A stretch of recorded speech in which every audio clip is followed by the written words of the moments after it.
we are back for the Crow Season 2. This game where we play Blades in the Dark on a fortnightly basis, it seems. How terrible of us. Not intentionally. Back to regular programming next time, but for now, we are in the midst of exciting real-life things.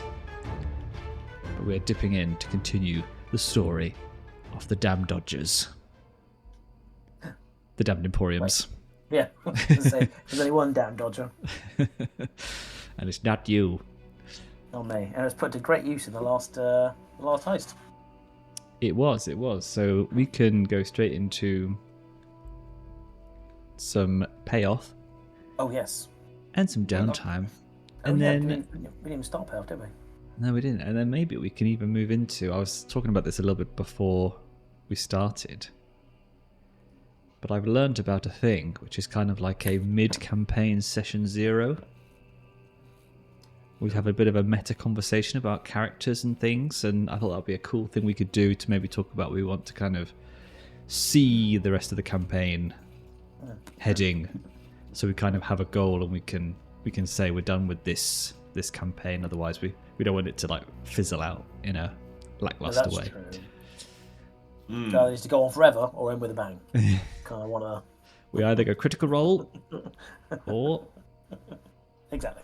Yeah. Critical troll. Oh. Very nice. Exactly.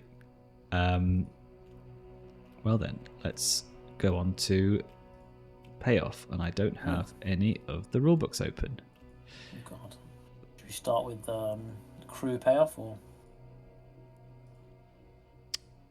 So we can start with XP if you wish. Oh, nice. Well, yes. True XP or personal XP?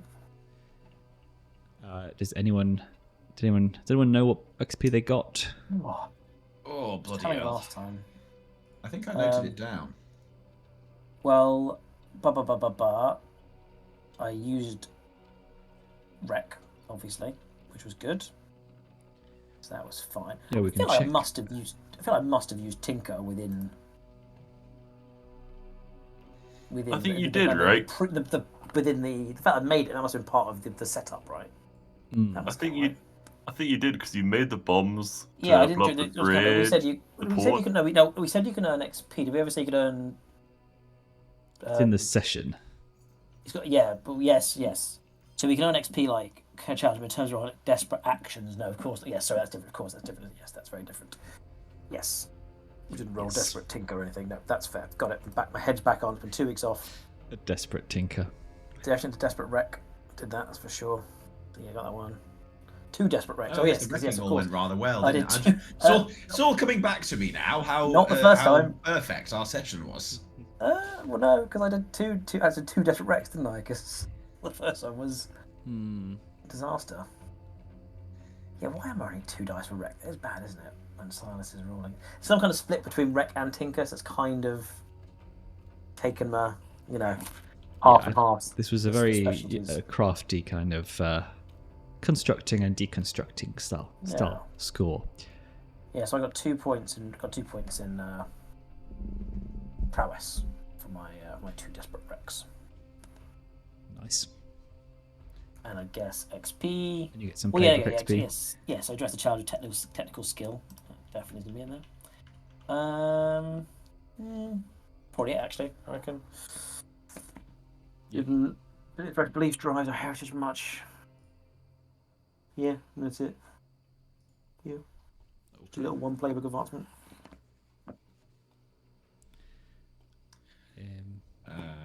I have also earned a couple of XPs. Shocking everybody, I have addressed a challenge with violence. Yes. Right? That's crazy. That never happens. Stick to what you're good at, eh? Yeah. I also left myself a note here. It says here, expressed background. Oh. Yes. And I think this might be a first. There was a moment when, and perhaps I should have made this clearer at the time, as is our way, but I didn't. But the fact that I made a note of it means I definitely thought I did it. When we were doing all the unloading and everyone was grumbling, or something along that. And Silas was making a point about how he didn't become a blue coat to go and do all this humping and shifting and all this manual labor and all this crap. Something along those lines. I'd love to say I could articulate it better now to say that it was definitely a worthy moment, because I can't remember exactly. But there was an attempt to express his background. Yeah, that's good enough, I'd say. Thank you. I shall take good enough, and we'll build from there. I mean, ever since I've learned on the Discord that I'm basically being super stingy, historically. I think you push us to be better. Yeah. Milo, I remember you saying something like that. I do. I remember it happening for sure. Yes. Yeah, guys. memory. Whether or not it happened is not up for debate. Like, but I appreciate the support. It's just I can't remember how good it was. I remember it being stupendous, very articulate. Yes. Thank you, Lorenzo, Yusuf, Chadungo. I can't see the rest of your name popping up. Chidongo. Chidongus. Chidenko. Wasn't a terrible. Just call me Lawrie. Never. Yeah, I mean, I don't know if it suits you. Same way Chidungo does. Chidongo, yes. Chidenko, but Chidunging me crazy. Right. Yusef, did you earn any XP? I addressed a challenge with arcane power You at did. least once. You did I don't indeed. believe I addressed it with knowledge. I don't believe I expressed beliefs. I can't really remember too much from the session. That I think not making a note of it, I think would probably Also right. hindered Yusuf, that. you did use some stuff because I got Yusuf calls in his ghost. You did some ghosty stuff. Yeah, I would give you an XP for beliefs because I think there was a moment where you could have called off the ghost. I asked you if you were going to do that. Well, no, yes, you're And right. you were like, it's not really his thing. No, You yeah, kinda you're just, right. You were saying I could call him off, but I was very much in the fact that I made a deal with the ghost, and he has seen it through. Yes. You know, it might be that, you know, devil's bargain where it's like, I'm gonna give you what you want, what you asked for. I'm gonna put my twist on it. He did do that, but he did come through. He did. So, is it for me to say that he, you know, fucked me off? No. Yeah, I'll take that. Thank you. Very kind of you to point out. Decent. Yeah, it's worth me listening back, I think. It seems. And I think I'll probably bench Yusuf if Lorenzo's coming back for the time being, and then bring him back in a time where it's most unhelpful, actually. Unhelpful. When there's 0 ghosts. Well, no, because Flint's his buddy, so whenever that pops up, or if there's no conflict, then I'll just bring up Yusuf again. Cheeky little Flint. All right, well that was quick. Let's do some payoff. So this is interesting because it was supposed to be stealthy, where you probably would have gained. Although it wasn't completely stealthy because the dockers know that you were doing it. Yeah, that's true. So the rep still is. So you would have factor. gotten the normal rep. Cool. But I think I'm going to give you an extra rep because you made a point to be very intimidating and spread the word that this is us. Yeah. And then I think you also get +1 for your crew trait as well. We get a +1 rep. For Yeah, we do. leverage. So is that 3 rep or 4? Yeah. That is 4 rep. Wow.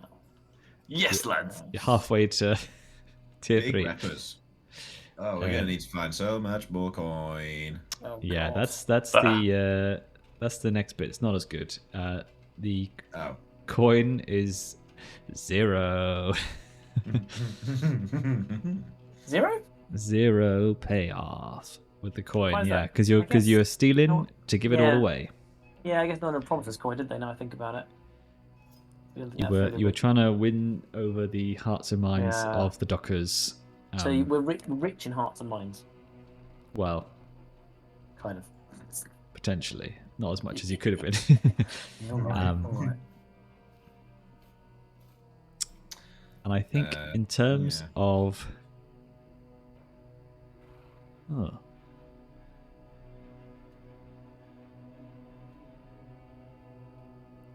I'll probably waive the tithe for this one because you wouldn't pay the bill hooks to attack the bill hooks, Yes, would you? that's true. So, and we decided the tithe is for doing the job, so we're not doing a job in Crow's Foot, so we're not going to pay a tithe to... Yes. Yes. Makes sense to me. all right. Well, heat. Yes. It's not 0 heat, but I think it is 2 heat. Fair. For the murder. Which will be reduced by that thing that we have. I say 2 heat. 2 heat standard because it was contained with standard exposure. Yeah. And then plus 2 heat for the murder. So status full, but -2 for our heat per score. That's back down to 2. And then 5 to 10 tier roll minus heat. Oh yes, we go to downtime. That's fine. Remember to our vice den. Although I think it's impossible. Tier roll is 2. We can roll 6, right? So we can't get any money from that. Did you just put the heat up? I did put the heat up. Yes, I've done. Okay, yeah, because you've got 7 heat. So we are 2 from wanted. Just so we know, lads. So we're going to have to do some heat reduction in our. First time in a while. Can we not just use all of Alex's downtime to do heat reduction? Well, he's not injured, I don't think. I mean, to do heat. Well, considering he was the one who did the murders. Well, exactly. He should use both downtimes to do that. I made a note to make sure he does give himself an XP for struggling with his vice. That was the big dramatic moment. He just needs to make sure he does reward himself for going through it. Gets his just desserts. Yeah, exactly. We did that. Right. Okay, and then let's do the. What was our? What veteran skill did we choose? When we last time we got veteran, which allows us to choose a special ability. What did we? Was that patron? It was patron. Yes, that was it. Yes, of course. Yeah. Our patron. Who so far not done a lot. Did we? Yeah, we not found the patron, have we? No, you did. You met him. He was the guy who you used to know from the Sparkcraft the guild. Right. Yes. Good point. I should probably pick up on that thread. Yeah. There's a lot of threads we can pick up on. Yeah. This is why it'd be good to have like a little mid-campaign check-in, just so we can really focus in on what we actually want to focus on, I guess. Would be nice if these threads also had a lot of coin in them as we unroll these threads. If those two things aligned into one, that'd be perfect. Like, Lorenzo's got his find his family's killers. I don't know how that can make coin, but if there's some way that could make coin, and then also our patron, I'm sure they'd have coin for us, or some way of making us coin. Everyone's got an enemy, and someone willing to pay for their destruction. I think we've still got the inspector lurking out there. Hitting up the patron for some dividends would be pretty fruitful. I mean, I don't know what the rule of the patron. I mean, the patron gives us such a gold bonus by reducing our tier advancement. I feel like that's kind of the payment for the patron. I don't know if there's. No, but they're also like our probably main contact. Well, maybe not main contact, but you know, we can do work for them. We can do work. Yeah, for them, I'm sure they'd have lucrative jobs on offer. No, that is fair. That is fair. If we can tie the patron, yes. Well, I mean, the patron. They might have a business, and they might need to smuggle some of their goods. Maybe we could just get jobs at that business and just do regular jobs. Yeah, that's good. Yeah, the note smuggling tobacco. I'm not against it.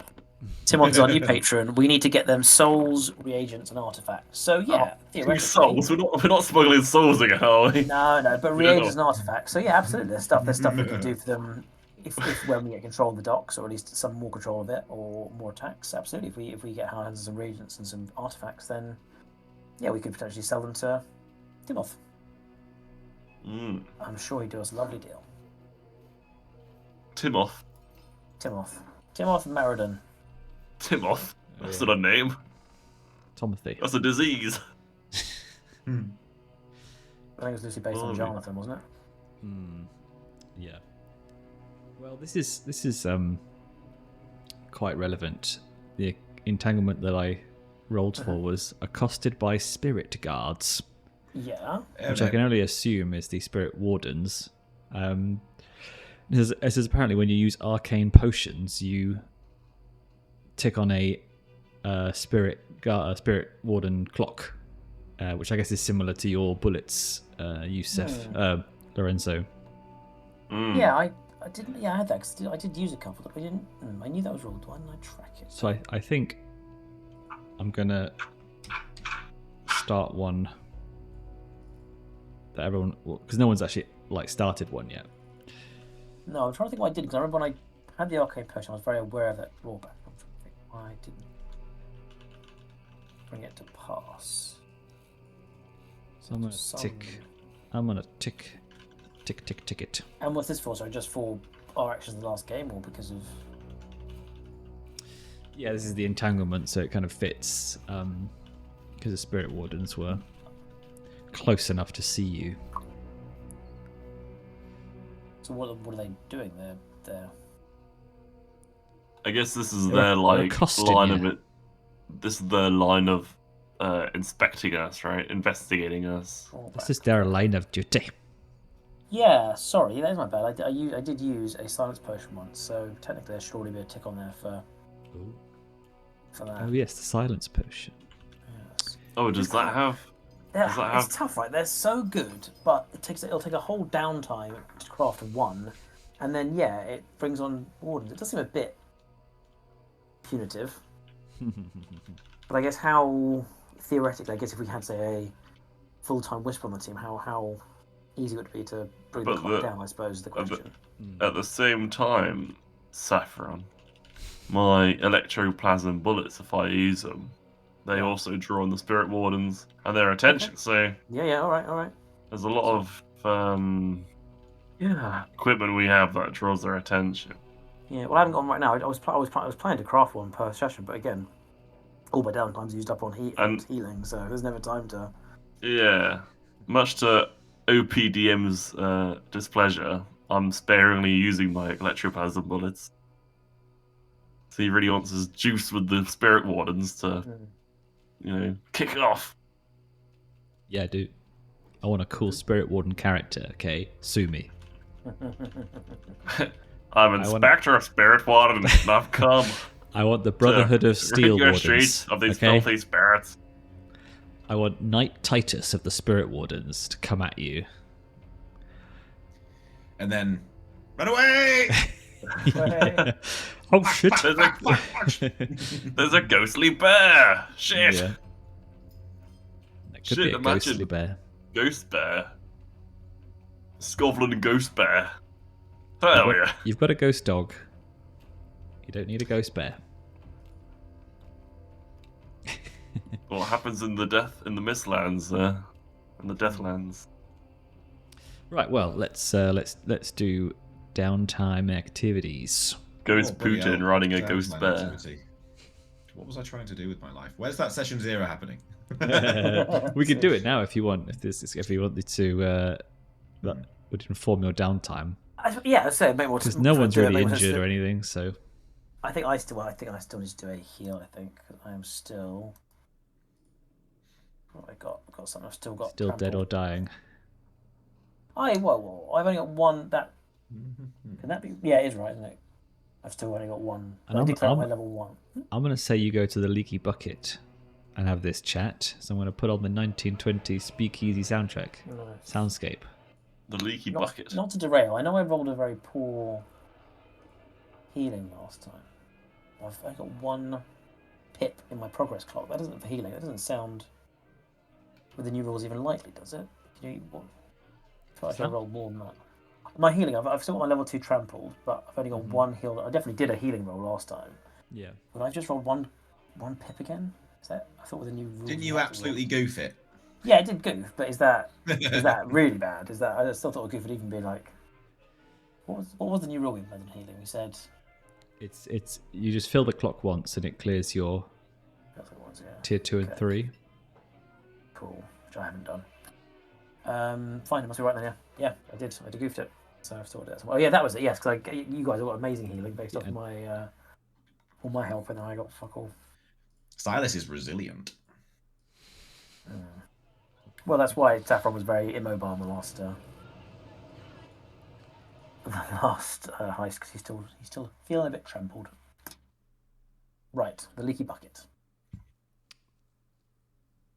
Yeah, although I quite like the antiquarian study. It's probably less distracting. It's more lo-fi beats. When that sort of background noise, chitty chatty, sort of hustle bustle sound came on, I was absolutely convinced that it was coming from outside because it was the sort of noises that come from outside, but also I'm not sure at what time, but like several times a week, the Ancoats Running Club passes by where I live, but because there's like about 50 of them, and they're all chitting and chatting when they run, you hear like a stampede and chatter rising, and then passing, and it Snippets. first couple of times it happened, I was like, what the fuck is that? Like lying in bed on a Sunday morning, and it sounds like just, I don't know, like this rumbling passing by of activity. So it's very confusing. Stampede. We get that as well. And then, because Emily, when she doesn't go on the running club, and then she goes for a walk with me, and then she has to dive into a bush to hide from them.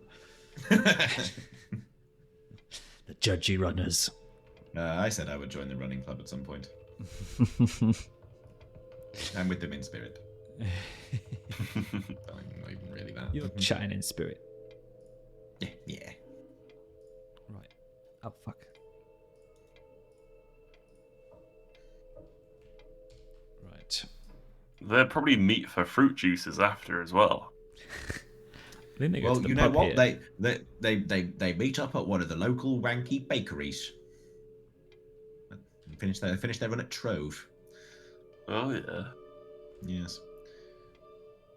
Get little brunchy bits. It actually sounds quite good. I don't know why I'm shitting on it. It sounds great.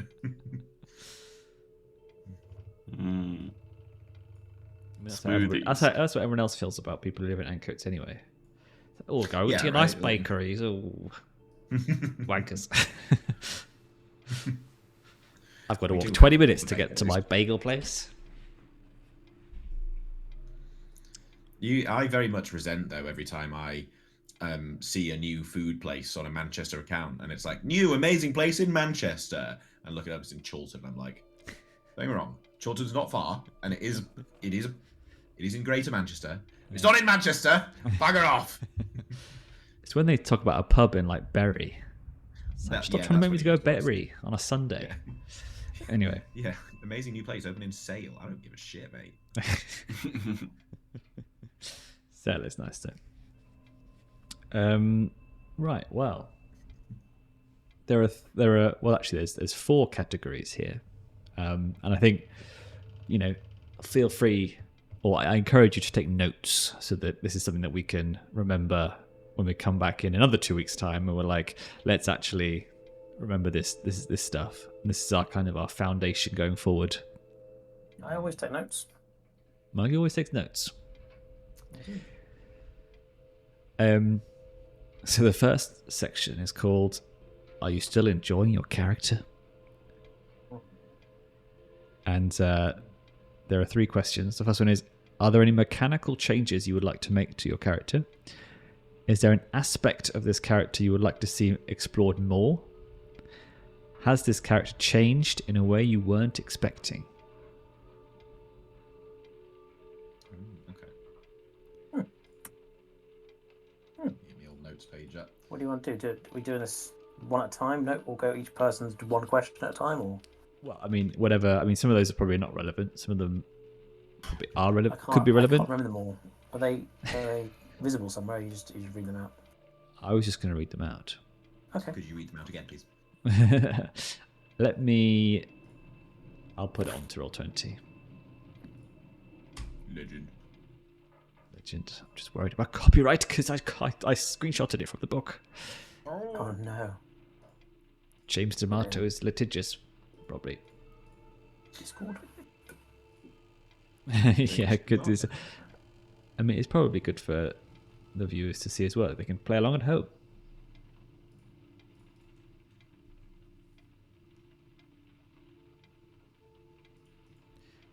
Let me know if the ticking clock is too intense.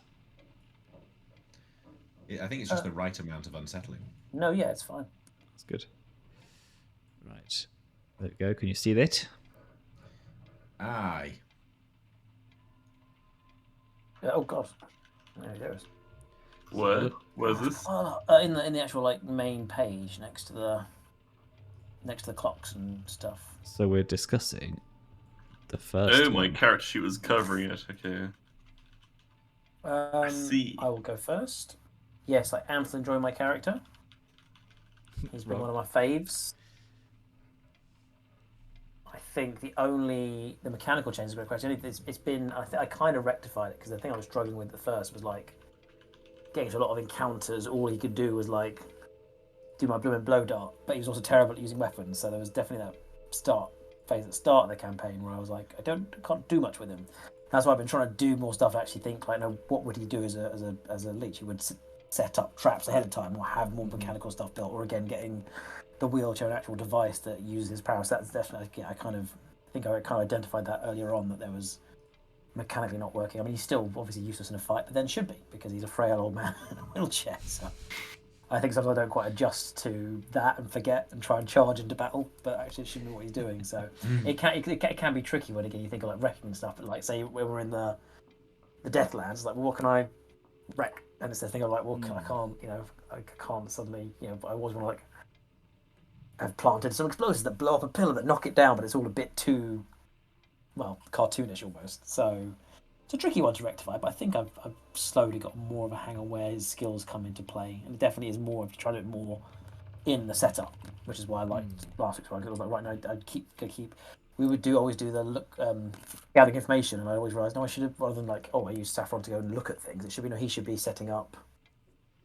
He did last time, traps or weaknesses or doing stuff, so it actually kind of pays off more to his strength. So, yeah, I think I've just about got around that. Any mechanical changes I'd like to make to the character? So it sounds like from what you just said that the aspect you want to explore more is this like expanding on the stuff that you're good at already. Exactly, yeah, and try and do it in a non-cartoonish way. Like it seems like I guess I think I've impeded myself by being old and frail, so I can't like nimbly nip around and duck under a table and plant explosives and stuff. But I'm slowly. He's pretty. Yeah. He's got pretty quick fingers.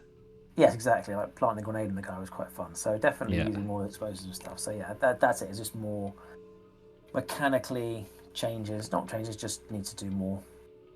It's more fun tinkering and wrecking and stuff, and get a good balance. Like I say, of not making it cartoonish, making it realistic but fun. It's a bit tricky, but maybe. I'm going to change the music because I feel like people are just going to be driven mad by the clock. I guess I'll just finish off then with the character. Has the character changed in a way you weren't expecting? No, I guess it's the same with that. I think a lot of times with, and this more than any, it's really silly not to because you get experience for it, but you set up your nice intricate backstories, and actually it's quite hard sometimes to bring them in. For Saffron, his tragic backstory of falling out of favour with the Ruvia and stuff was quite good in the first phase, obviously, because we were fighting the Red Sashes, so quite a lot of good times to explore that. But I guess it would be, finding ways to try and keep that backstory in mind and use it. Which again, we know we're all terrible at forgetting the XP, expressing our beliefs and heritage and our history. Like it is really hard in the moment to bring it back up.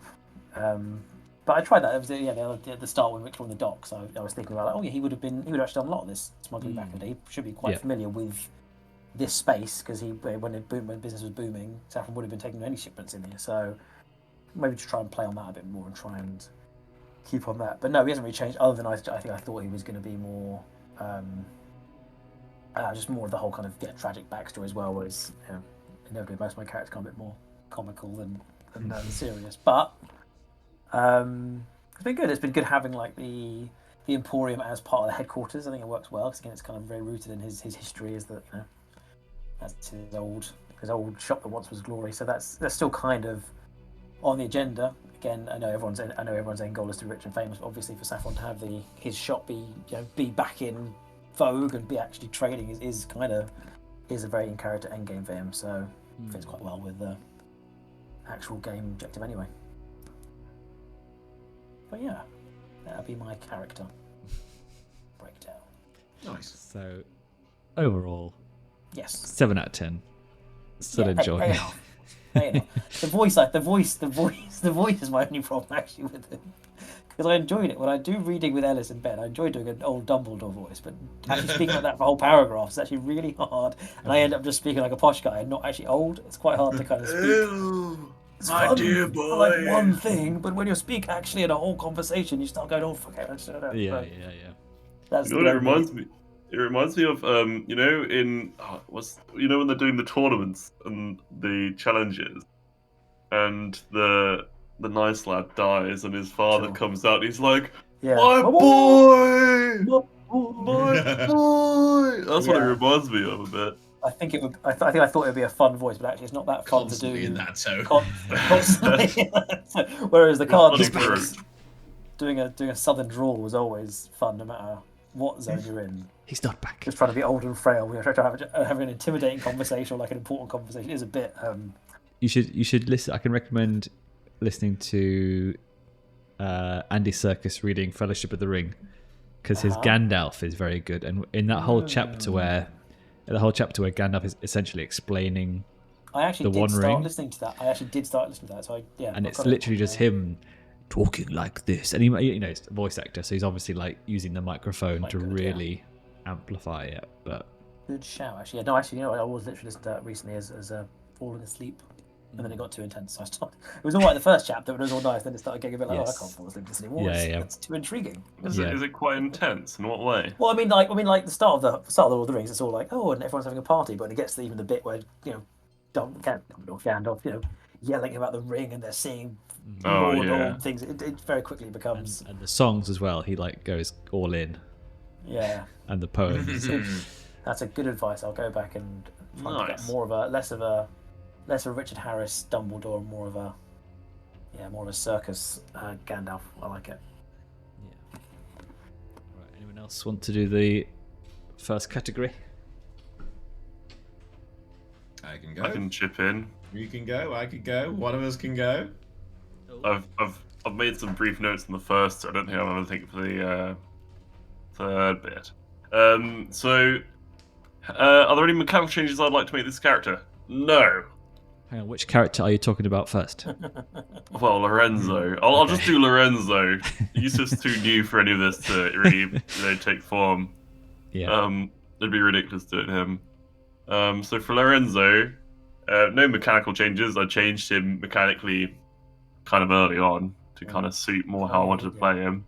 And then I kind of brought Yusuf in, because we've played so many sessions since then.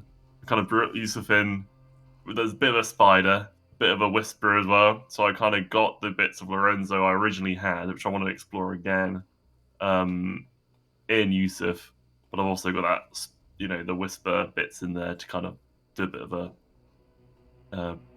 play on that as well. Yeah, he's meant to be like a bloke who does deals with ghosts and stuff, and he's good, he's chatty, and he's like, all that.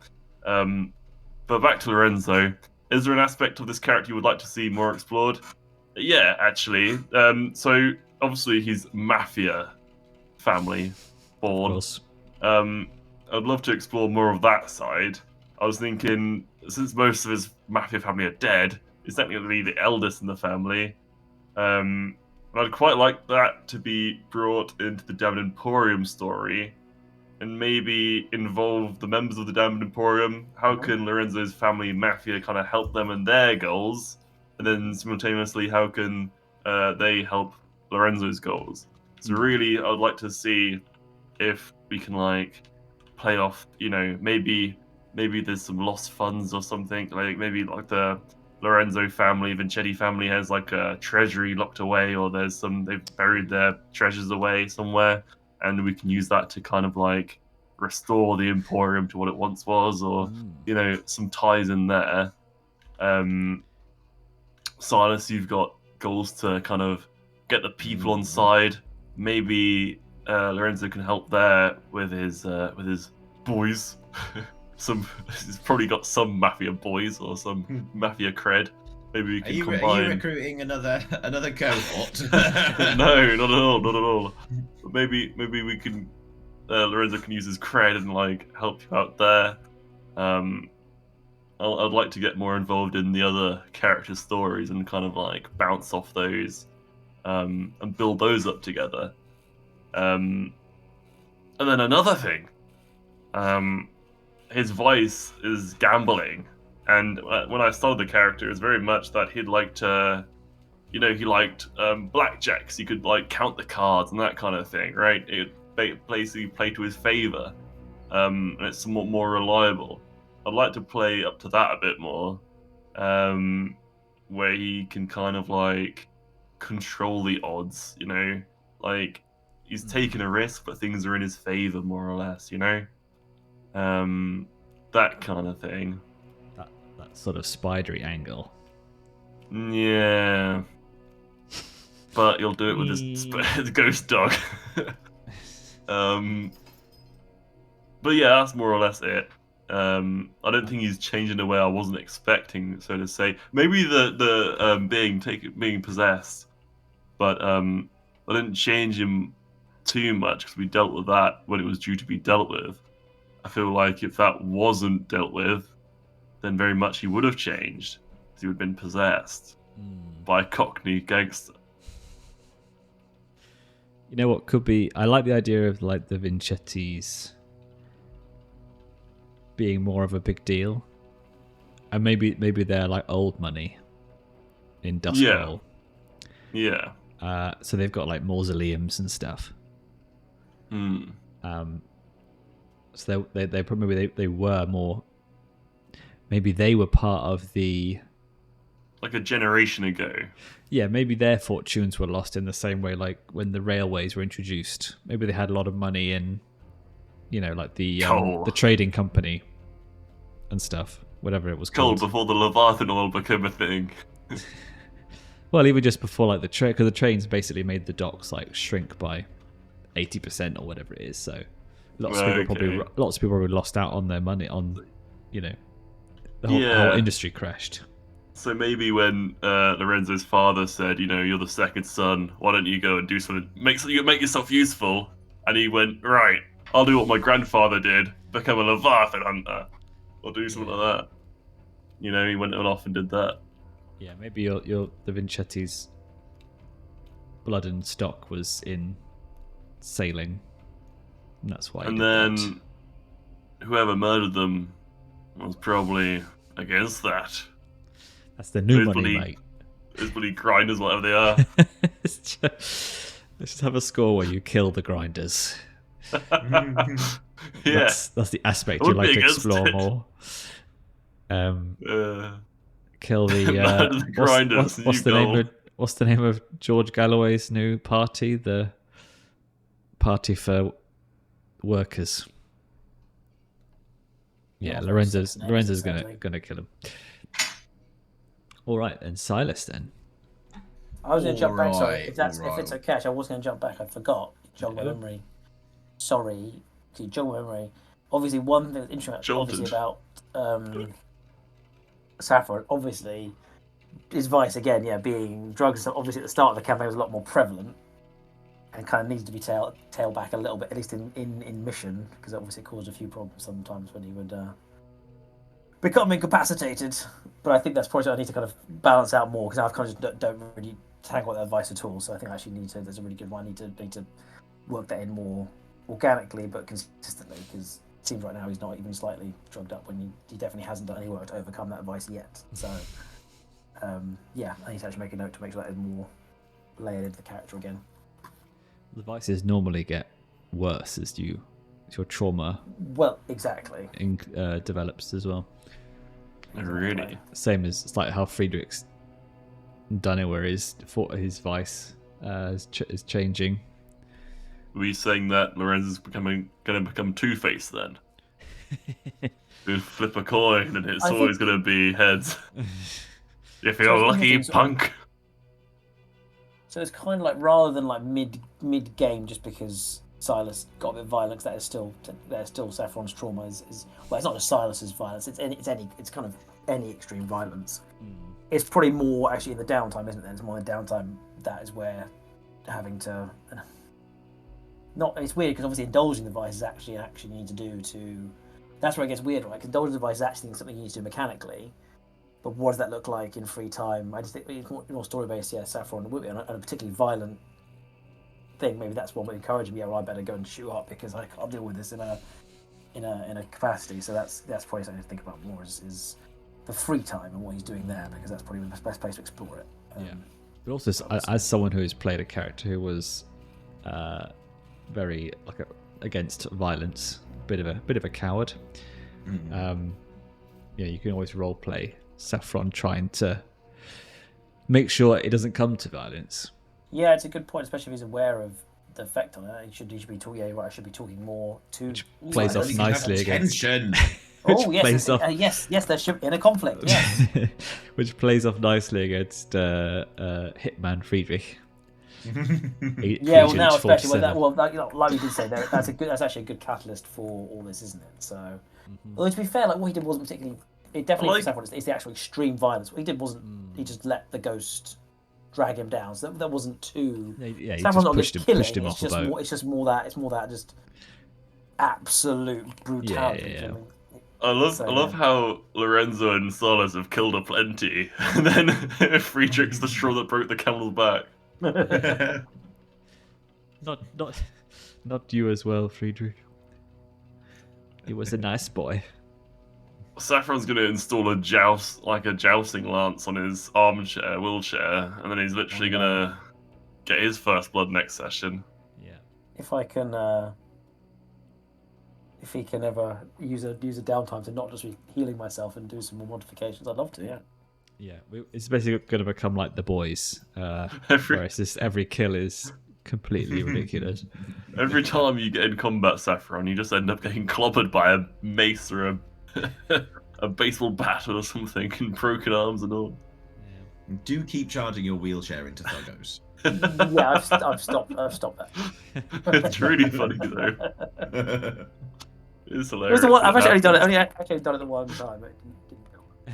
I'm not sure what's funnier, your anger that you take so much damage after the fact, or your just cause of rolling yourself into combat.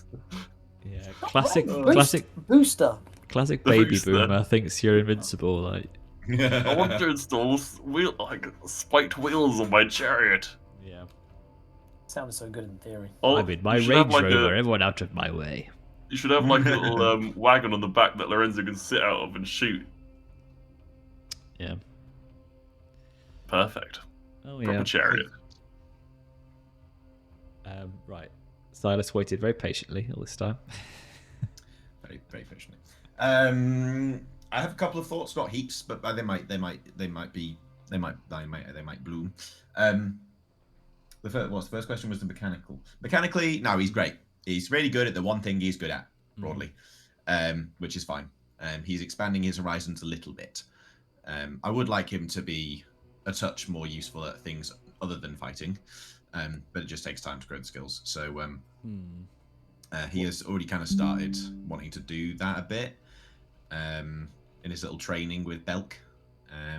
So that he can build his well, that's the start of his training to start having which skill was actually working on. I think he wanted to start getting some sway or consort or something going on so that he can. I think he's realised that not every conversation can be solved with intimidation. It's just not always the right tactic. And sort of building his leadership skills for the Stompers. Exactly. Up from absolutely 0 to like 1. So mechanically we're good. I think there's quite a lot of stuff I would like to see more of with Silas in general. I think his vice hasn't really come through a lot since the start either, which is like violence is actually a problem for him. Obviously, like it's a tool he employs regularly, and he always is down the pits. That all is a bit mechanical. So I think I'd like to see more of that come out, where, again, not necessarily just Silas does an inconvenient thing violently, but like I don't know,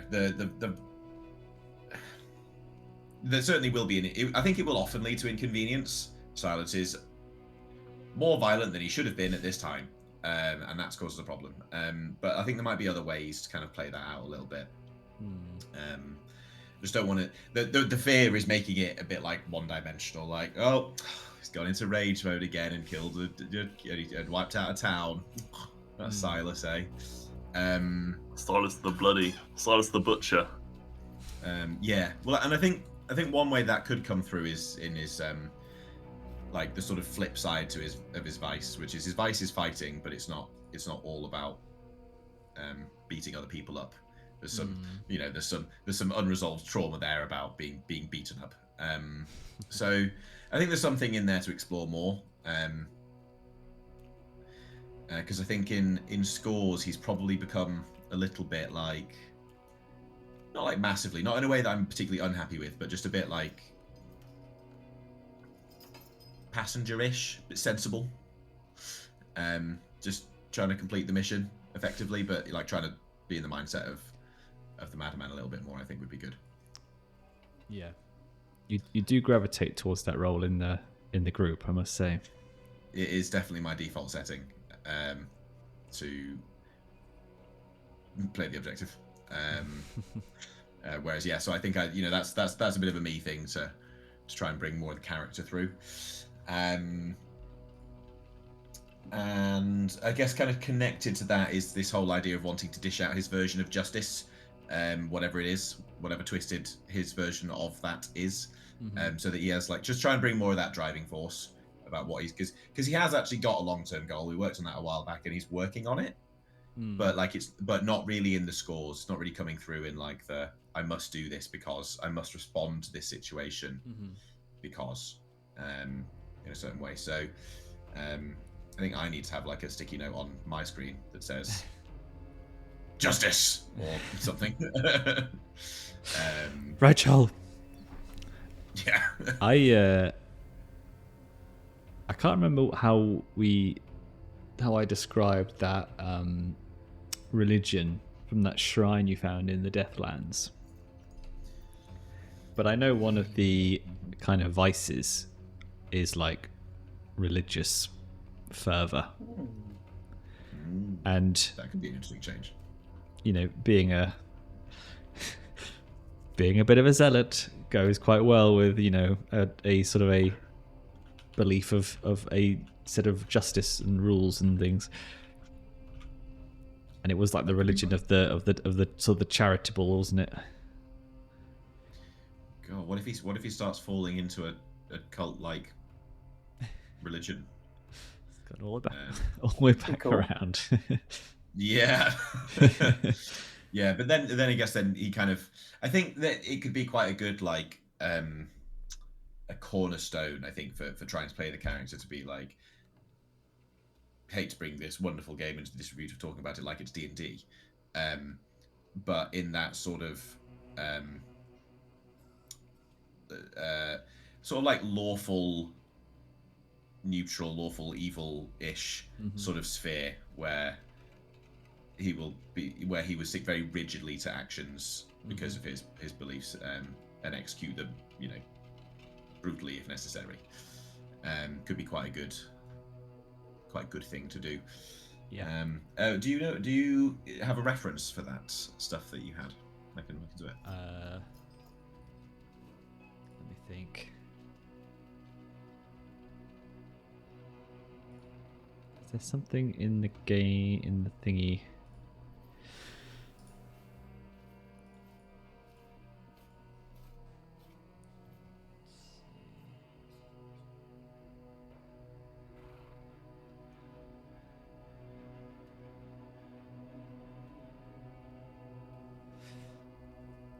Bear with me, viewers.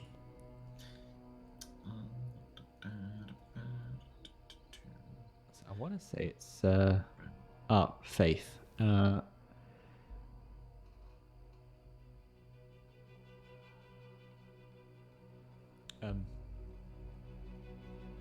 It's like the Weeping Lady.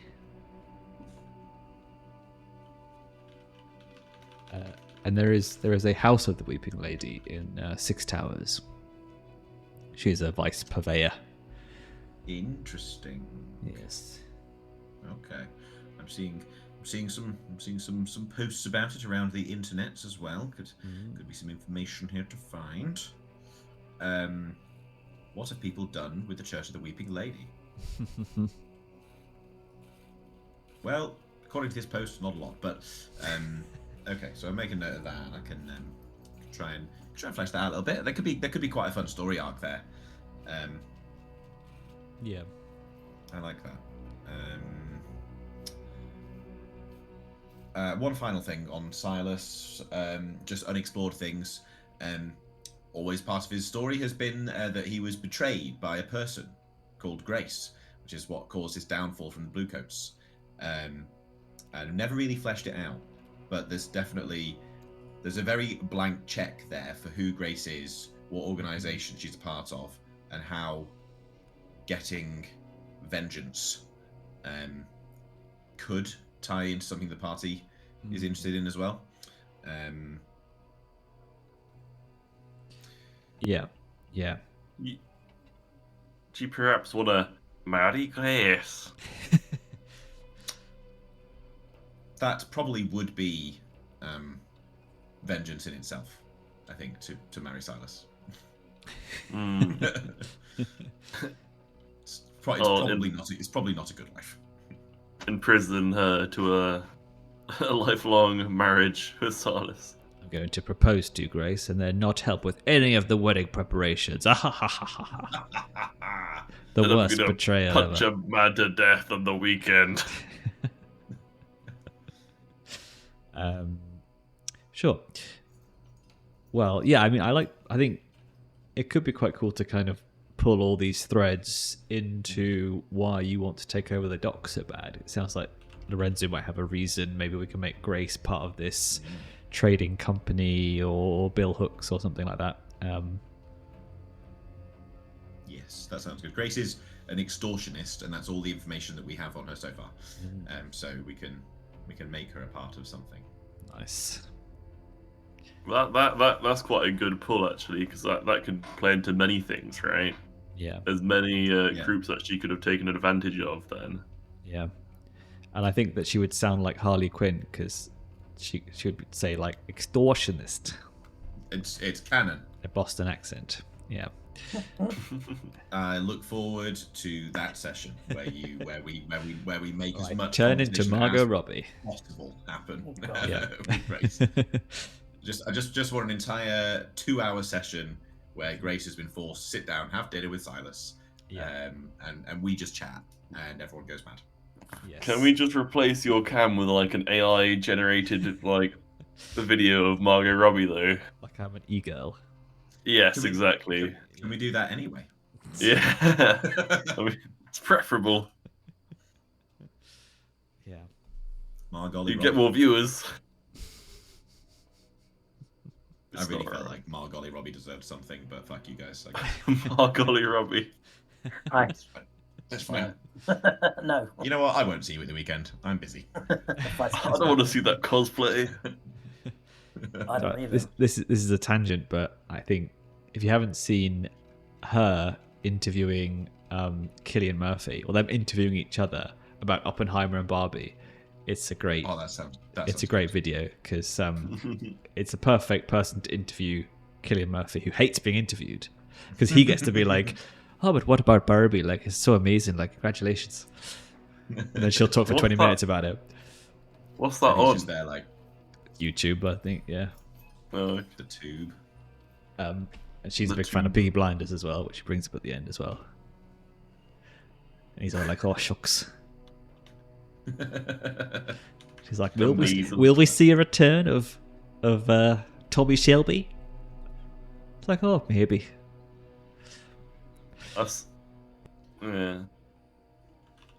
Oh. Anyway,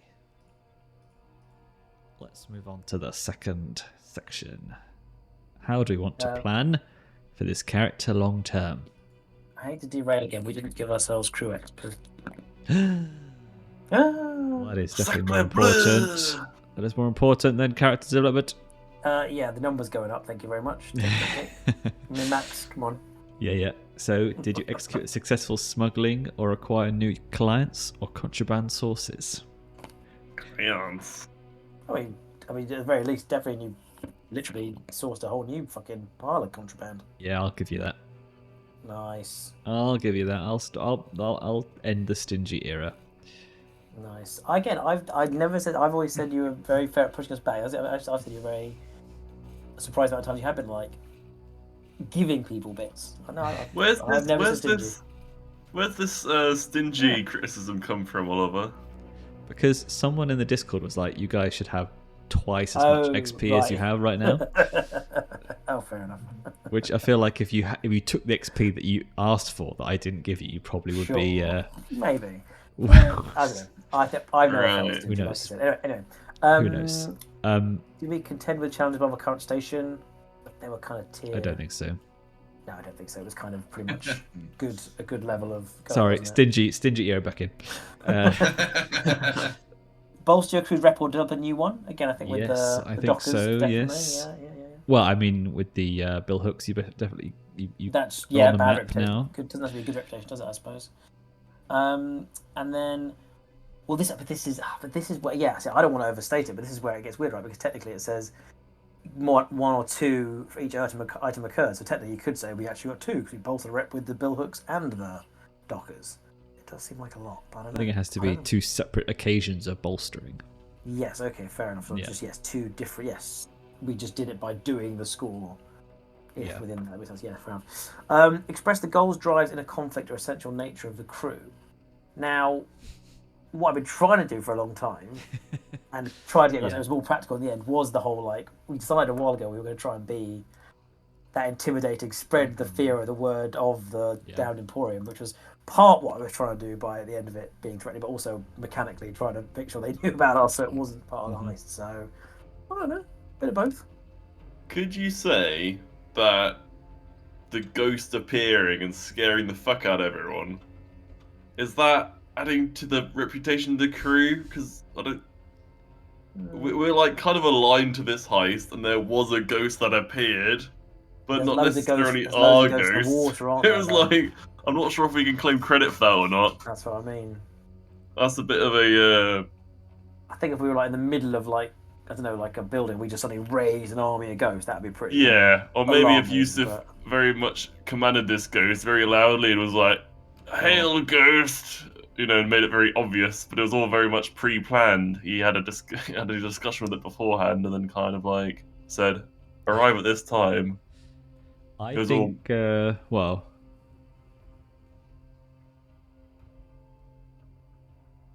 see, I think if we take the thing about you guys wanting to be scary as fact, but we said that as more of a Batman-esque kind of operation. And I think you would get 2 for this.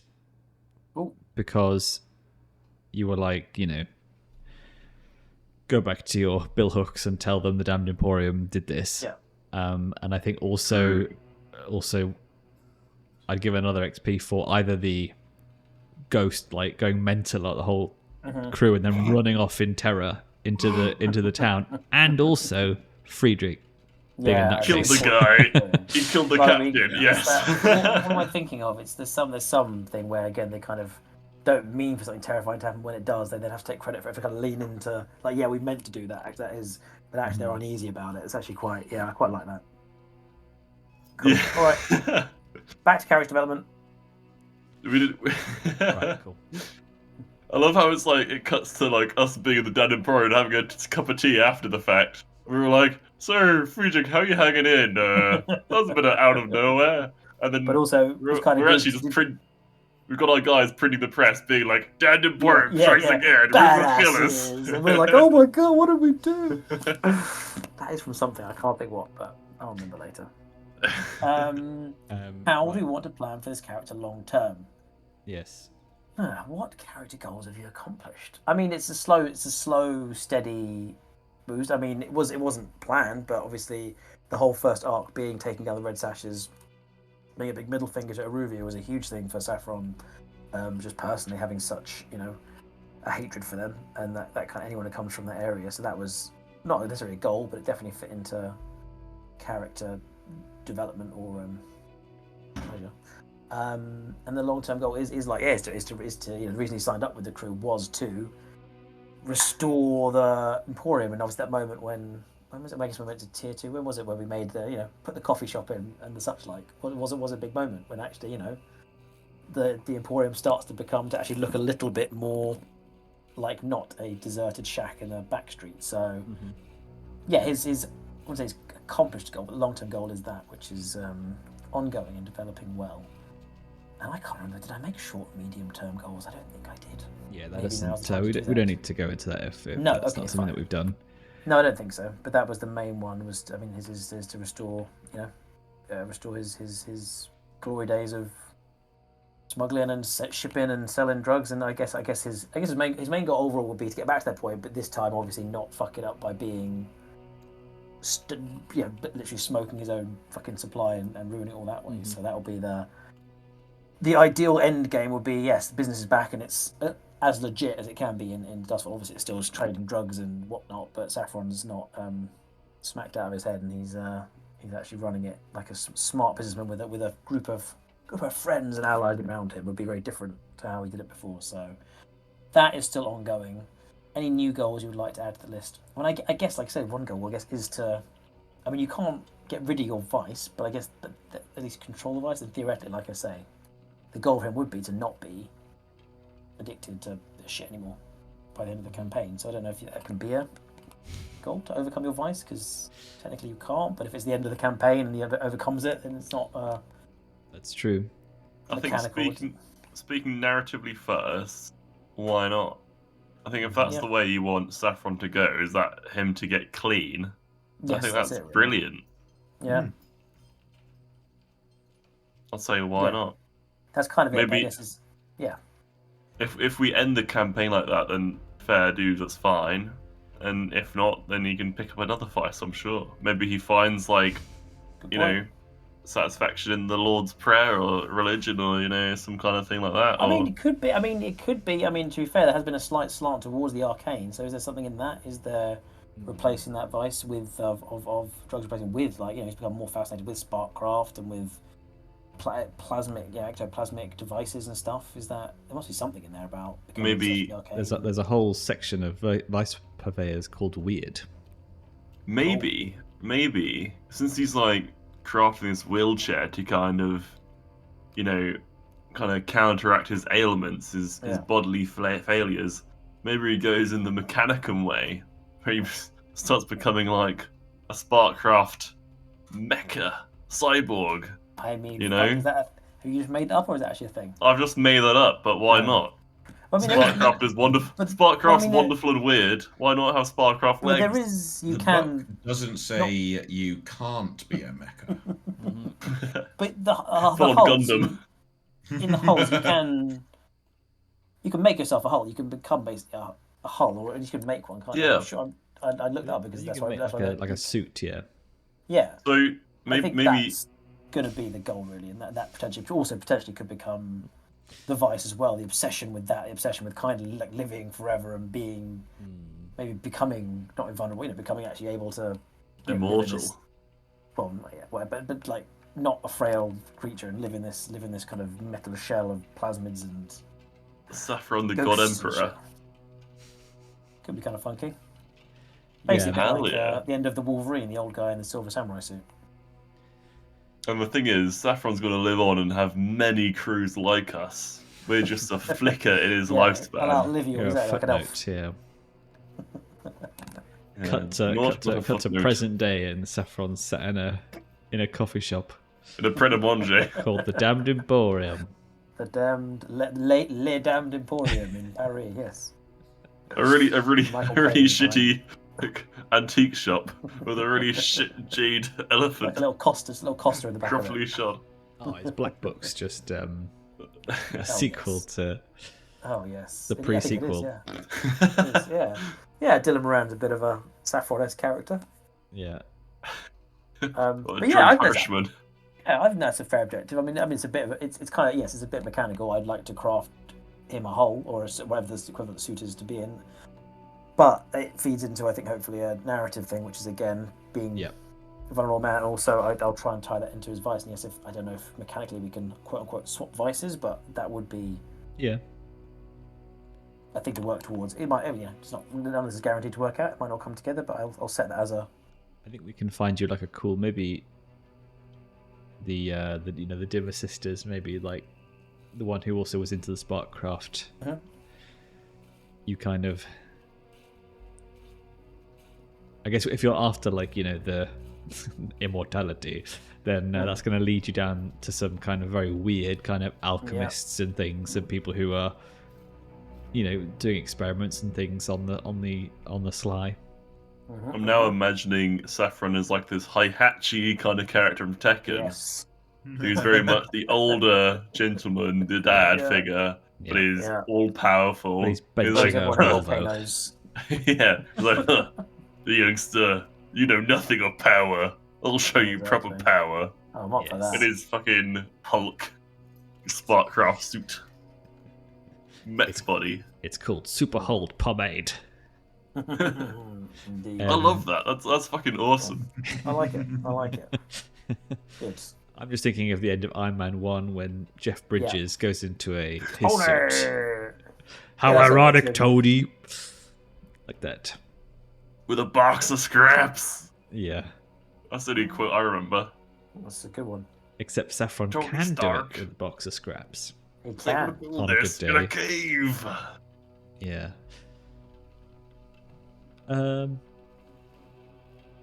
Cool. Lorenzo.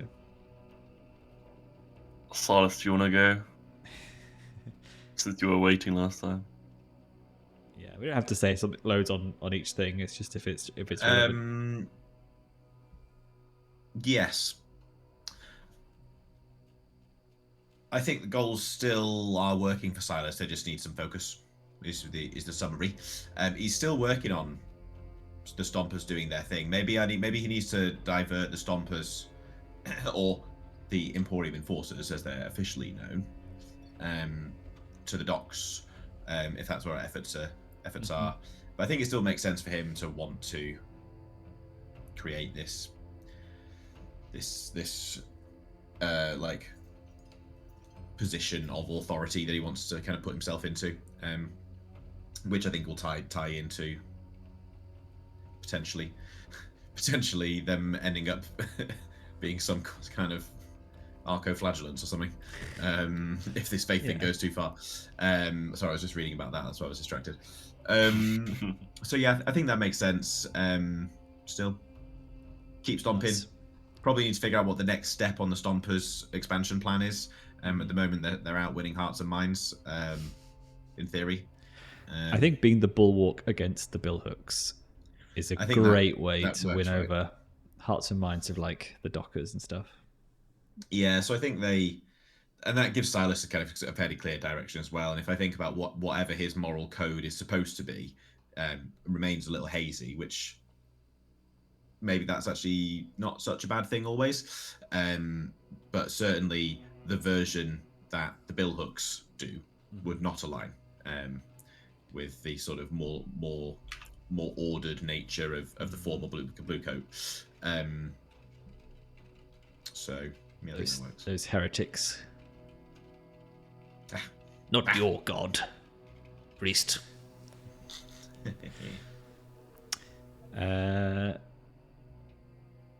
Should we come back to Lorenzo? Should we move on to next? No, I'm ready. But okay. So short, medium, long-term goals still make sense. Yes, they do. Majorly because I've not achieved them yet. Short term, he wants money because our gang is missing out on the money.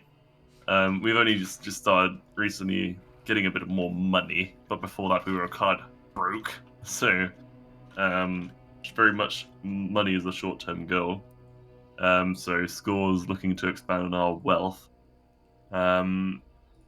Medium term, he wants to help his friends, his allies, and will kind of work to do that. And then long term, it's still as it was. He wants to revenge his family. Now, I wanna kind of spend my downtimes kind of finding out more on that, so I can get that thread rolling a bit. Conscious of other people, they want to get their stories and plots done as well. So maybe while I'm studying on that, hopefully I don't roll too well, we can kind of get some more done on other people's sides. Maybe I'll leave it a few sessions before delving into that too much. Are there any goals I want to add to my list? Not particularly. I just want to focus on my current ones. Quite happy with that. And what is the struggle or goal would be interesting to this character face. I think trying to get my vice more involved in scores and or goals, really. And I'd be open for you guys to give me kind of advice or anything really to how to do that. Because with it being gambling, it's a bit of a weird one. I mentioned briefly that maybe I want to go for a more of a two-face kind of way. I know that's very kind of like over the top and exaggerated, maybe too much so. But maybe that's, further on, as you said, it gets, with more trauma, it becomes more, significant, more severe. Maybe when that's the case, but I think for now, it's not going to be too pressing. But I don't know really how to work that in. I think from like watching other people play like other campaigns like Haunted City, I think did a really good job of the vices starting out like, oh, I like gambling, so I go down to the gambling den to indulge my vice, and that's how it starts. But then it becomes more like, what is the bit of the gambling that you're indulging, which is the bit that is your weakness? Is it the risk taking? Is it the making of money? Is it, ruining other people's lives? Is it, it could be any myriad number of things that lead you down like this kind of darker path where it's like, needs to get more and more and more. Yeah, so to touch on that, when we're doing downtimes to do our vices, should we like fully RP those out? Because I feel like if you were to fully RP those out, then you'd get more of that flavor. You could probably that naturally occur, right? Yeah. Do you get my drift? Yeah. I think so. Maybe that's what we could do. Yeah. And then maybe for the person doing the downtime to have like an idea of, because I watched a bit of Haunted City, but it seems they kind of naturally come across that when they're doing it. That's what I mean by kind of RPing it out. Maybe they kind of seem to naturally come across those things. I'm not sure if the DM there has an idea already, or if he comes up with one, or if the player also has an idea, or if they just come across it in the RP. Yeah.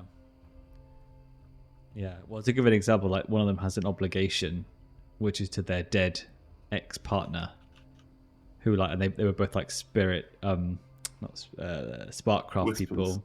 Oh, okay. They were both Sparkcraft like engineers, and the other one died, and so they were like.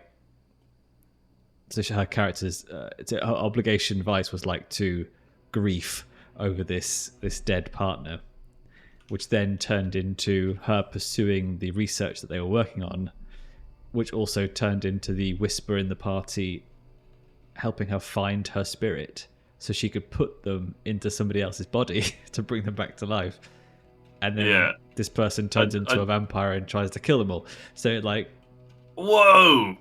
I was going to say, I got to that bit in the podcast. I listened up to that, but I didn't hear the bit where they were going to kill them all.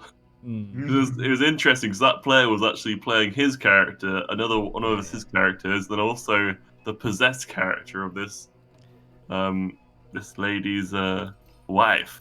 Yeah.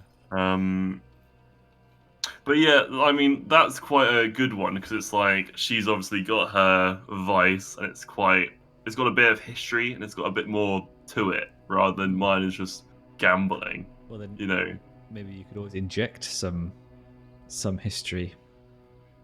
Yes. Make it Make it a Vincetti thing.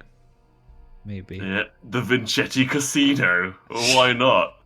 I'm sure we can work that in. Maybe there's a rundown casino that used to be Vincetti owned, and that's where Lorenzo spent his youth growing up in the family casino.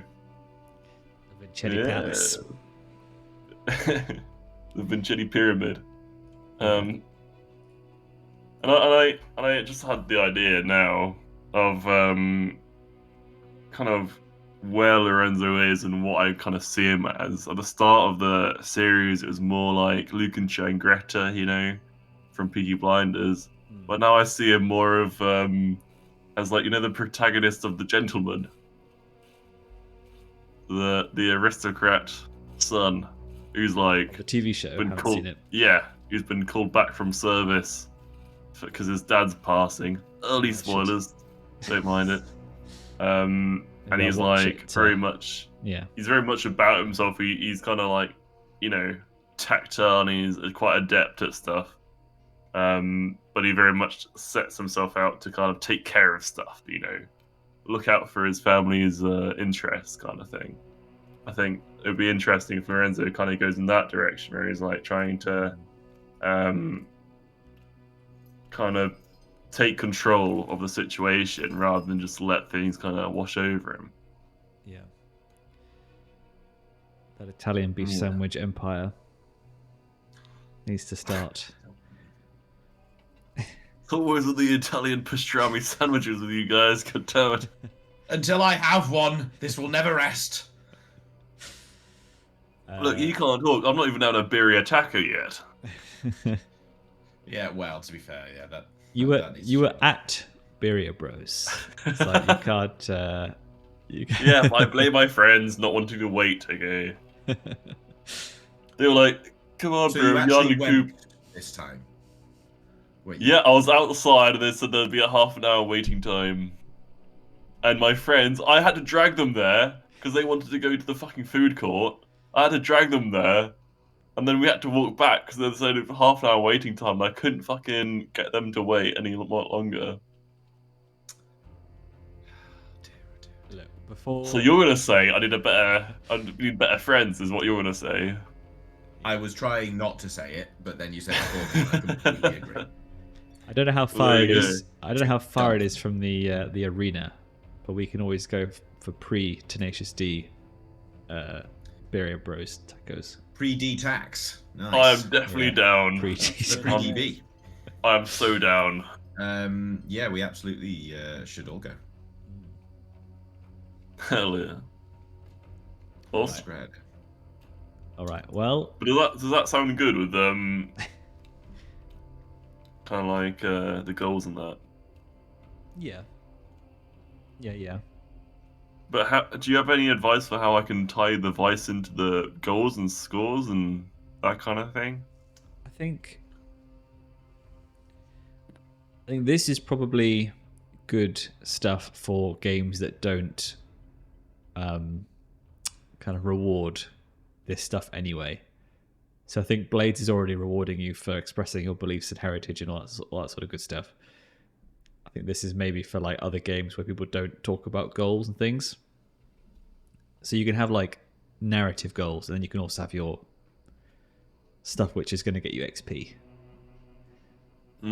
Right, like making your Vice more interesting is not going to get you more XP, but it's going to make you enjoy the game more. Yeah, definitely. Yeah, so maybe think which one of that it is. Are you doing it because it's more fun, or are you doing it because you want to get more XP? Oh, both. Why not both? It's true. Too much to ask both? Well, it might get you more XP by making it more interesting and relevant and central to your character that you're able to express it more. I believe it's probably like you make it more interesting, and then you'll play into it more. Then you'll get more XP for it because you actually play into it, right? I imagine that's kind of the thread, you know. Yep. Which I'm all for. I need to have a think about how to kind of grow it a bit more and make it a bit more interesting stuff. I've probably been a bit lazy on that aspect. Even even if you become more of a Ocean's 11 George Clooney type, where you're like, you know, you're like quite happy to take risks and convince everyone, you know, come on, you know, we can get a good payday here. Someone should convince us to get a good payday. You know, what's the worst that can happen? Kind Yeah, of but thing. I'm rolling sway. No, yeah, I agree. If you're like living for the gamble, like living for the risk. Yeah. Maybe I should have a meeting with this patron of ours. You know who's really Maybe we good? all should. You know who's a really good character for that? Oh, maybe not. Am I thinking Lando Calrissian? Because he's like That's a his whole thing is character. he's like a gambler, right? He's like plays. He's a smuggler, isn't he? Yeah, also but a he's gambler. he's kind of very like all about the risk taking. I guess it's kind of like a smuggler thing. No, yeah, Lorenzo, are you saying, just want to hold you 1 second, that you can't be a smuggler and a gambler? Because otherwise, because if you are, we're going to have a problem. No. We're smugglers, and I'm a gambler, yeah. Yeah. I see that indeed. Lando's very much like he's like he's the guy that you read about, you know. He's the smuggler you read about who's in the TV shows. He's like the brand guy, you know. He's like the face on the TV. He's What, very in much Star the Wars? yeah. That's definitely the vibe I got. Han is like the cool smuggler who's not really spoken about, where he picks up the ladies at the inn in Mos Eisley. Whereas Lando comes in, he's got like ladies hanging off his arm, he turns up to the function, he's got chicks, all that. how much of Star Wars. how much of the smuggler brand is connected to chick volume? Quite a lot if you picture Lando. I was gonna say it's like have you seen? Have you seen original Lando Star in Cloud Wars City? trilogy? There's like there are no chicks. It's just Carrie Fisher. That's it. There's one chick. Yeah, there's a Twi'lek chick who gets eaten by a rancor. Yeah, And but that's you it. see Lando with his fucking cloak and you think that guy's not picking up chicks, come on. There's no one to pick up. What, in Carrie Fisher. Cloud City? All the hot Yeah. chicks hang around at Cloud City. There's Just the waiting one for who a has like the handsome Lando to half pick him up. head's like a radio. Isn't Everybody's 39. Who's the chick with the 3 tits? it? That's Fifth Element. That's Total Recall. Total Recall. See, this is the thing. I knew you What's were both Fifth going to Element? say that. I knew you both were going to say that. Because I said it was Fifth Element before, and the guys said it was Total Recall. But Mikey, you're right. It is Fifth Element. Because It is Fifth I Element. said that. Yeah. Oh, it is. Right, Ollie, tell Sam that. It's not the Fifth Element. Which bit in It the is Fifth Element is that? It's when it's when what's his name? Boldy. Bruce Willis. Not Boldy. Bruce Willis. Bruce Yeah. Willis is walking down the street in the alien city. Yeah. And there's a titty bar, and there's a 3 titty alien chick. No, it is. I No, think it it's is. fine. It is Total Recall. What? There's something. There's something in Fifth Bruce Element. Willis has a scene with a 3 tittied alien. Woman. No.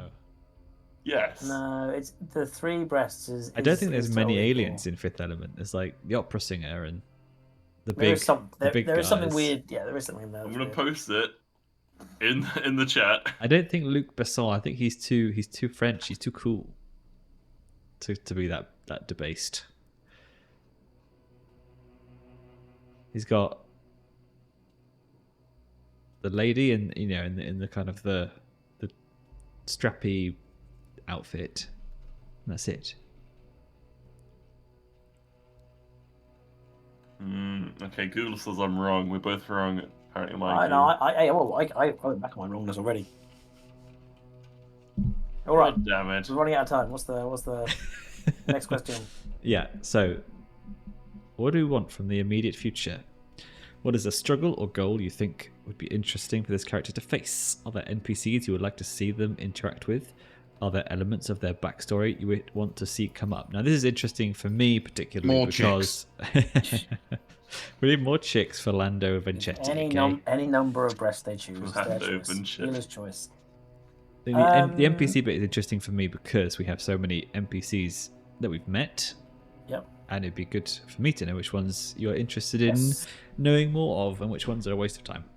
Well, we've just discussed good old Timoth. So yes, the Inspector obviously will come back at some point. That'll be fun. But I trust that the Dimmer Sisters I enjoy a lot. I think the Inspector's going to be like full on Last Jedi, where he's going to be like a drunk in a gutter. Oh, that'll be good. And then there was always the couple of them. I mean, obviously we talk about the old man in the house. What's his name now? Girly Whirly. No. Lord Skurlock. He's on there. He's on the Skurlock, yeah. Skurlock. And then obviously I quite like the antagonism with Flint. Flint? The kind of cowardly spirit dealer we encountered. He's quite a fun one. So yeah. I think Silas will want to kill him. I think he'll be annoyed he didn't kill him already. Oh, definitely.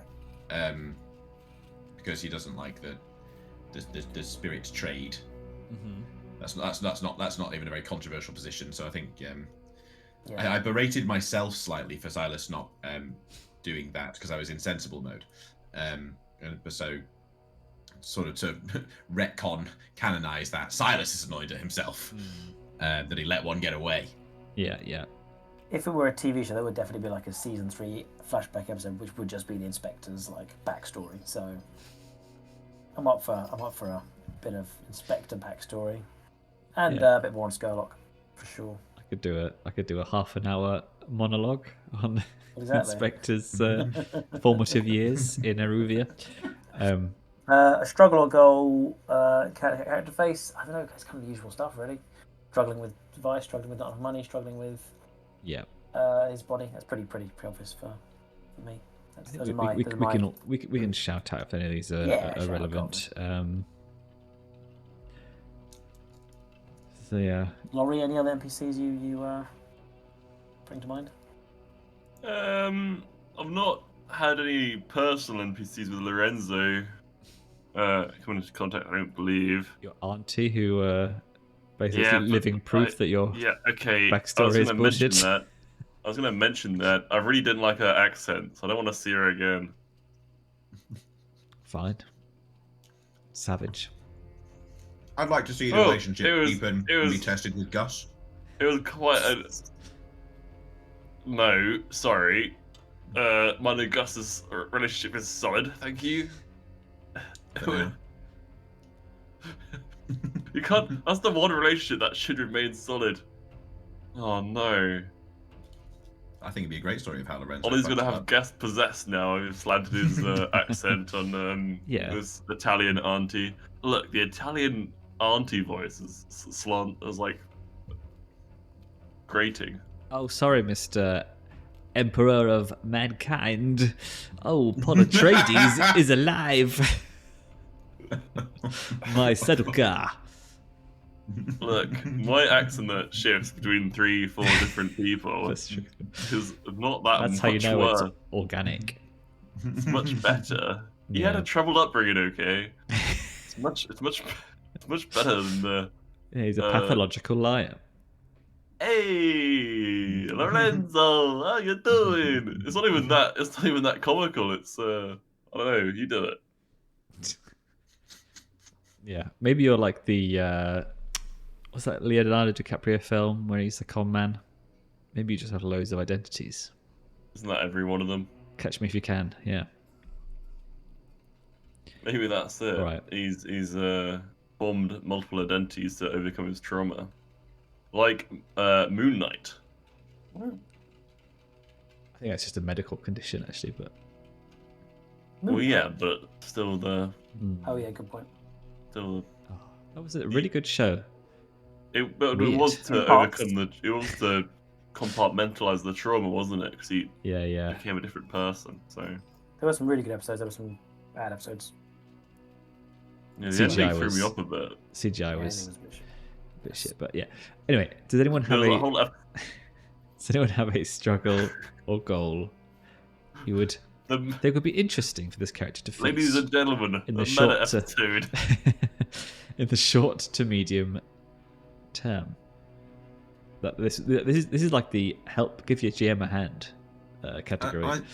I sort of accidentally covered all of these in the previous section without having read this section. Yeah, it's all fine. Like all 3 of them. Which I think is just amazing. That's fine. To be fair. What was that question again? Sorry. What is a struggle or goal you think it would be interesting for this character to face?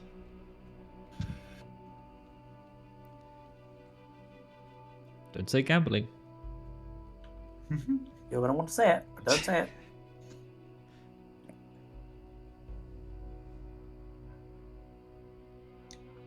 Time's up. Next section. Last section.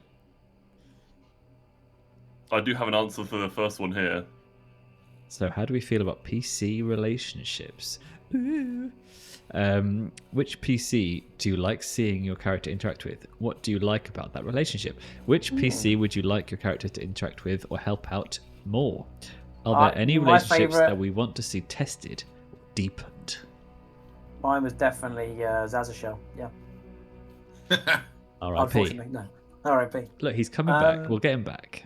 Mine was also as a He's shell. got to come after this weekend. There's no way we spend this whole weekend telling him about how amazing everything is. He doesn't. I'm doing a cyberpunk one shot to give him the bug No, back. he's kicking the bug. Yeah. Well, yeah. I think we never really deepen our PC relationships too much, do we? They kind of tend to be relatively similar to real life relationships a lot of the time. Usually just taking the piss out of each other. I quite like. Sorry, Saffron. No, you go. I quite like Lorenzo and Silas's like combat duo. I think that when it plays out in scenes is very cool. I love how Silas kind of takes the forefront of the action and goes in swinging. Then Lorenzo's there supporting, kind of underhanded. I don't think that's a relationship. That's just choreography. That's just mechanics. So, but there was, maybe character- there's we something in there, interacted in combat, synchronous. If Batman and Robin whatever that word is. didn't talk to each other apart from when they were in fight scenes, I don't think you'd call that a relationship. No, but they are maybe interacting. there's something in there of them, completely not appropriate parallel of like Aragorn and Legolas. But maybe there's something in there about how that them working together, there is something to build on there. I mean, that's something that we could bring more out. I like also Lorenzo and Saffron. Saffron's obviously an older fellow. Maybe Lorenzo looks up to Saffron in some way, like a father, Or grandfather. or a grandfather, because he's lost his, and he doesn't have much family to rely on. So, in all this way, Lorenzo's seeing the Damned Emporium as a family, and he's specifically That's Saffron. nice. He's Yeah, gone out on a limb to save his life more than one occasion. Yeah. There's been Um, nicer moments, definitely between Silas and Lorenzo, where they've been more protective of Saffron. Maybe at first they were a bit more fed up with him for being. That's maybe as he's become a bit more useful and not such a Not drugged falling up asleep lump of- in the score. Yeah. That's good. It's been nice Yeah, I with think there's a well, nice thing there. not Silas even and that. Saffron actually have quite a good. Because I think with the one you want to go and have a I chat think- with people usually, and there's usually a bit of Yeah, respect and back to family. They make quite a good bad cop, good cop team. I think the fact that Saffron usually steps up and takes the lead in negotiations and kind of speaking for the gang, I think Lorenzo quite respects that. Because it's obviously quite important. Yeah. It's a position of authority, so to say.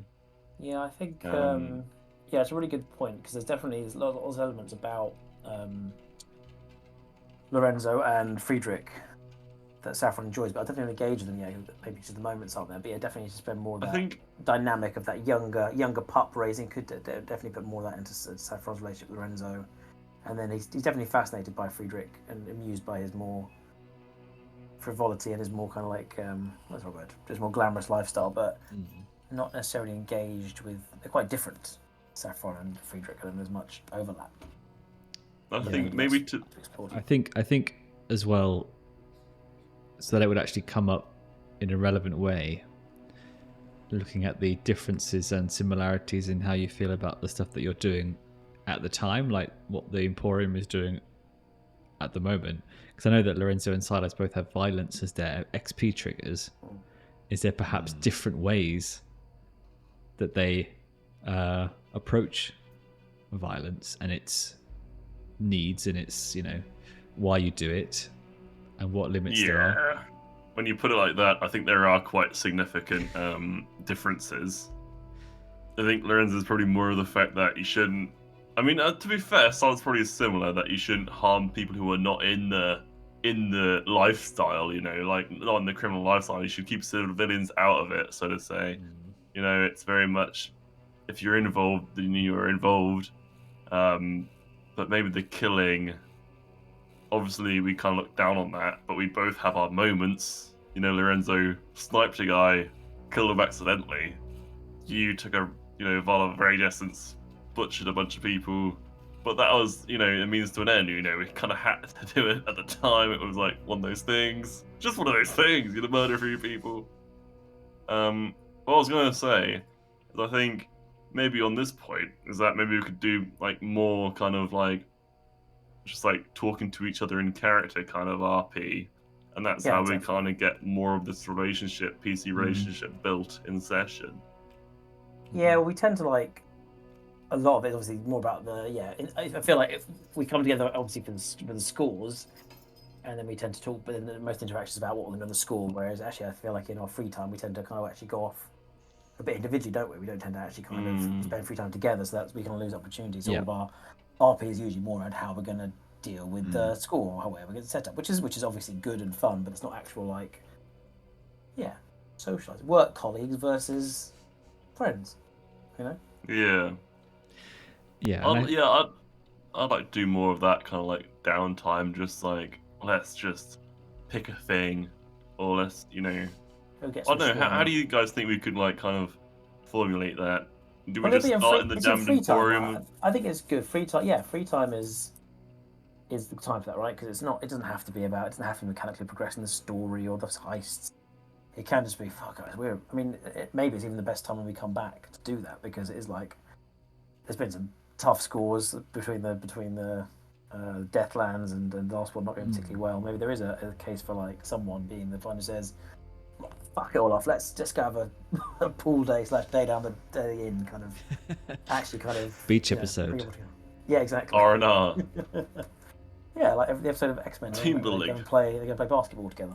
Yeah, that did happen. To be fair, that time when you went to the Circle of Flame pub or club, because Lorenzo asked Friedrich to take him there. Saffron did, because he was too tired in real life. Yeah, Friedrich wasn't actually there though. No, he wasn't. So it was very much Lorenzo being like, "Come on, Friedrich, we'll go," and he was just like, "Yeah, okay." Yeah, I mean, this is. And it was very much kind of like nondescript, enjoying an evening. Whereas I'd like to do like a whole, not like a whole thing, but maybe like a half an hour RP stash of actually like free time in it, chatting in character and that kind of thing. More stuff in character. Yeah, well, it's the only thing that I can't do, like have any like control at all over, but I can do NPCs. So if you do want to go and talk to NPCs that like in 2s or 3s and have a conversation that way, or whatever, then I can create those situations. I say, fuck the NPCs off. Let's just have a whole session. Let's have bottle episode. 2 hours of just the Damned Emporium talking with each other. No, it's great. Like, yeah, why the fuck not? I wouldn't not be about it. I'm exaggerating, obviously, but something shorter than that would be quite nice. Hey, what's that film with the 3 titties? You know what? Yeah. You know the worst part about it was I was actually watching a YouTube every time before we do this session. I have to watch a YouTube compilation of Luca Giangretta in his voice just to get back into the flow of it. And I still can't do it properly. I literally try and put the effort in to learn that accent. I can't. It's awful. You have to just sink into like the New York mafioso really deeply, really stereotypically as well. Yeah, I watched a few like best bits from Our Flag Means Death of Rhys Darby before Scum and Villainy. Maybe I should just Definitely watch helped. Goodfellas. If I watch Goodfellas, then maybe I'll come back and That there would you be good, go. actually. Nice. Cool. I'm going to note that. First sesh I'll back. watch Goodfellas. Watch Goodfellas. First sesh back. Invest free time in. Yeah. I mean that's why it's a good thing. I guess next time we'll just do downtime and free time, Each day. and Yeah, we then have no idea you can be what we're like, doing next. what score do we want to do? Yes. Or maybe you I think going to go and talk to Hammer would be something you need to do, I guess. Yeah, that's true. Well, that's the thing. Maybe we can have a discussion for half an hour, 45 minutes or so in character about this, that, the other, and then we go off, do our own thing, find our, intrigues, find our, whatever, to get a score in hand. Maybe we go off in 2s or 3s. We shall see. I mean, I think free time at the minimum is used for looking for hooks and scores and things, gathering information, lowercase. Lovely. Lovely. Yeah. Indubitably. And you have to see if winning over the Dockers to your revolution is now going to be is it still the easiest way to take over the docks? Who knows? Yeah. Maybe you better go talk to the boys, the Lost Boys. Whoa! Wow. There's actually a little checklist after that bit for the GM, and it's like, which parts of the last arc did you enjoy? Which bits did you not want to do again? And I was like, yeah, a war was quite dull. Think so? For me, it was. Why was that? I think it I guess dragged because it out was- a bit, didn't it? I guess because there was nothing new for me to find out during play, because it was like you're just attacking the red sashes like over and over and over in different ways, and I couldn't really add any other elements into it because you guys were so like your wanted level was going nuts. Yeah, I mean, it was obviously like it was less fun. It was restrictive in terms of like the downtimes and stuff, but it was definitely it was nice knowing week to week. I think it's good doing both. It's definitely been great. I think it definitely would not to go to another war, and also it's been good having that kind of really fixed initial campaign. It's like, well, we know who our enemy is. We know every week we go, and blah blah blah, and then actually giving us the tools to learn the game. So now we're in the freestyle. It is we've it's pretty cool. What we're doing now, we've literally all created ourselves. This is not.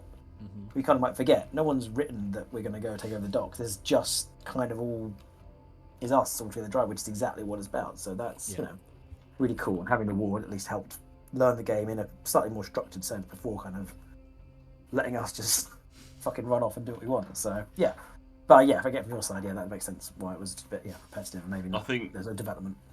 I think also that war's a bit of a teething issue, and we were just starting. We didn't know it was our first war, wasn't it? So we were just kind of exploring it.